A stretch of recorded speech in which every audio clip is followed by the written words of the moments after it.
মহালছড়ি থানার অভিযানে নিষিদ্ধ সংগঠন ছাত্রলীগের সাবেক নেতা গ্রেফতার। মহালছড়ি প্রতিনিধি শফিক ইসলামের পাঠানো তথ্য ও ভিডিও চিত্রে দেখুন বিস্তারিত।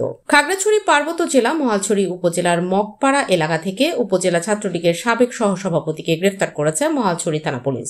গ্রেফতারকৃত ছাত্রলীগ নেতা মোহাম্মদ জিল্লুর রহমান মহালছড়ির গরুবাজার এলাকার মৃত হাসমত আলীর ছেলে। মহালছড়ি থানার জিআর 2/25 এর এজাহারভুক্ত আসামি। এছাড়াও তার বিরুদ্ধে আরো বেশ কয়েকটি মামলা চলমান রয়েছে বলে জানা যায়। শুক্রবার দুপুরে 11টার দিকে গোপন সংবাদের ভিত্তিতে মহালছড়ি থানার এসআই শফিকুল ইসলাম ও এসআই মোহাম্মদ মিজানুর রহমানের নেতৃত্বে পুলিশের একটি চৌকস টিম বিশেষ অভিযানটি পরিচালনা করে তাকে গ্রেফতার করেন। এ বিষয়ে মহালছড়ি থানার অফিসার ইনচার্জ মোহাম্মদ রফিকুল ইসলাম জানান, উপজেলা সদর থেকে একটু দূরে নির্জন পাহাড়ি এলাকায় গোপন সংবাদের ভিত্তিতে অভিযানটি পরিচালনা করে মহালছড়ি থানা পুলিশ।